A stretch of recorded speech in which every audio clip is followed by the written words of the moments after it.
नमस्कार, स्वागत है ईटीएन वीकली न्यूज पर। मैं हूं तेरीना तुंगखांग। आइए एक नजर डालते हैं बुलेटिन के मुख्य समाचार की ओर। परीक्षा हॉल में धोखेधड़ी के आरोप में एपीएसएसबी उम्मीदवार गिरफ्तार।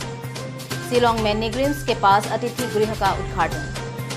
4 अक्टूबर को खोंसा में 3 एनएससीएनआर कैडर ने की आत्मसमर्पण। 5 अक्टूबर को आपसू ने ऑफस्प्रिंग के मुद्दे को लेकर किया प्रदेशव्यापी विरोध प्रदर्शन। एनबीडब्ल्यूएल ने अरुणाचल प्रदेश के विभिन्न हिस्सों में 13वीं विकास परियोजना को मंजूरी दी। 5 अक्टूबर में दायुन बोडुमसा के विधायक श्री समलोंग मोसंग ने खाद्य निष्कर्षण प्रसंस्करण इकाई का किया उद्घाटन। 7 अक्टूबर को चांगलांग में आयोजित ग्रामीण विकास पर जागरूकता अभियान। विभिन्न जिलों पर लगाए गए PSA oxygen plants. Assam rifle और तिरा पुलिस ने एनएससीएन के वाईए कैडर को किया गिरफ्तार। मुख्यमंत्री पेमा खांडू ने पंचायती राज संस्थाओं को सत्ता का हस्तांतरण की घोषणा की। एनएससीएन आईएम के शीर्ष अधिकारी नई दिल्ली पहुंचे। 2 साल के गतिरोध के बाद नागा शांति वार्ता फिर से शुरू। शुक्रवार को उपराष्ट्रपति ने की अरुणाचल प्रदेश का दौरा। अब समाचार विस्तार से। 3 अक्टूबर को एपीएसएसबी एलडीसी परीक्षा में एक उम्मीदवार को कथित तौर पर तेज वाले परीक्षा हॉल में मोबाइल फोन का उपयोग करने के आरोप में गिरफ्तार किया। मामले की पहचान अंजाव जिले के 30 प्राथमिक स्कूल वालोंग में एक संजीवता शिक्षक हिंदू तोकरी के रूप में हुई है। बाद में आईटी अधिनियम के धारा 66D पर एक मामला के खिलाफ दर्ज किया गया है। नेग्रिम शिलोंग के अरुणाचल रोगी गेस्ट हाउस का औपचारिक उद्घाटन सोमवार को डॉक्टर तानी नातुंग ने किया। इसमें रियायती दौर पर 25 कमरे हैं। सामान्य प्रशासन द्वारा अधिसूचित सर्कुलर के अनुसार पूर्व booking deputy resident commissioner Shillong के माध्यम से की। सरकारी अस्पताल या पैनल में शामिल अस्पतालों से रेफरल पत्र, दस्तावेज, CMAAY पंजीकरण कार्ड, रोगी और परिचारिकों के पहचान पत्र जमा करके की जा सकती है। 4 अक्टूबर को खोंसा जिले में 3 एनएससीएनआर ने की आत्मसमर्पण।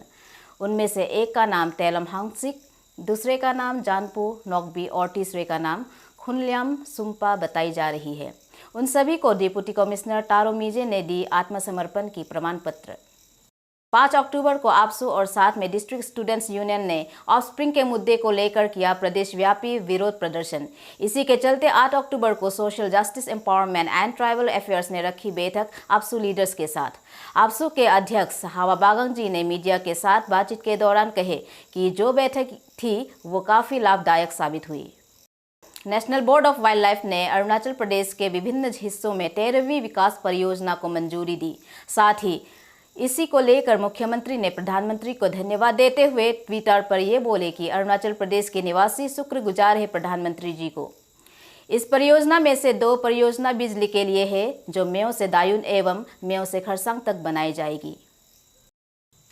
5 अक्टूबर को दायुन बोडुमसा के विधायक श्री समलोंग मोसंग ने खाद्य निष्कर्षण प्रसंस्करण इकाई का किया उद्घाटन, जिसे नारकोम चांगलांग के तहत वित्त पोषित किया गया था। उद्घाटन समारोह में उपायुक्त डॉक्टर देवांश यादव और कई अन्य गणमान्य व्यक्तियों ने भाग लिया।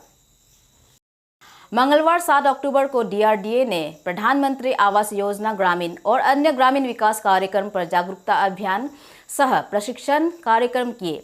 इस कार्यक्रम में आए अतिथि चांगलांग के जेडपीसी कापसेंग कुंखो ने आशा व्यक्त की कि यह कार्यक्रम ग्राम सभाओं को ठीक से संचालित करने के साथ साथ योजना को लागू करने में उपस्थित प्राथमिक सदस्यों, गांव बूढ़ा और अन्य लाभार्थियों के लिए सहायक होगा।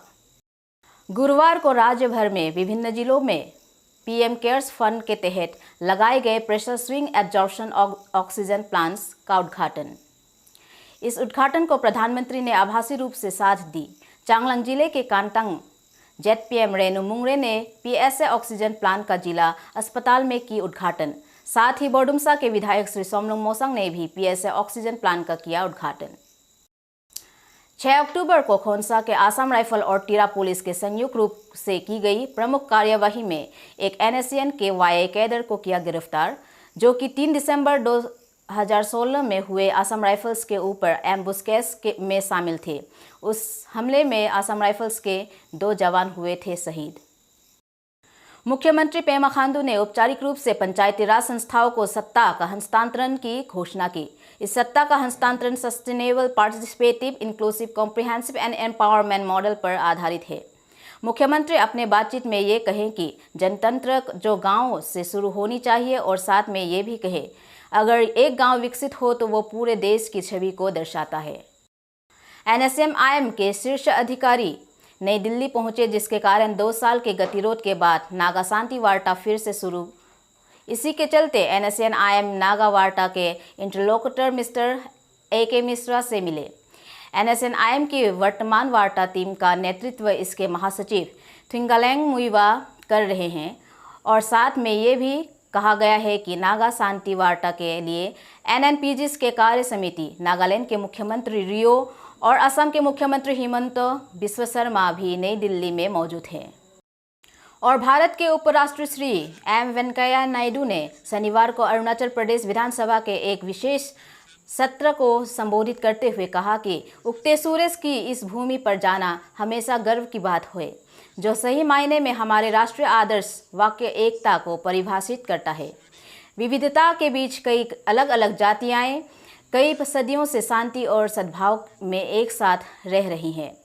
इसी के चलते राज्यपाल ने विधानसभा को संबोधित करते हुए अरुणाचल प्रदेश राज्य में वरिष्ठ रैंक के IAS और IPS अधिकारियों के कार्यकाल को कम से कम 3 से 4 साल तक बढ़ाने के लिए भारत के उपराष्ट्रपति से जनहित में और विकास के व्यापक संदर्भ में मदद का अनुरोध किया है। ETN वीकली न्यूज़ पर बस इतना ही। बाकी की खबरों के लिए जुटे रहिए ईस्टर्न टुडे न्यूज़ पर। धन्यवाद।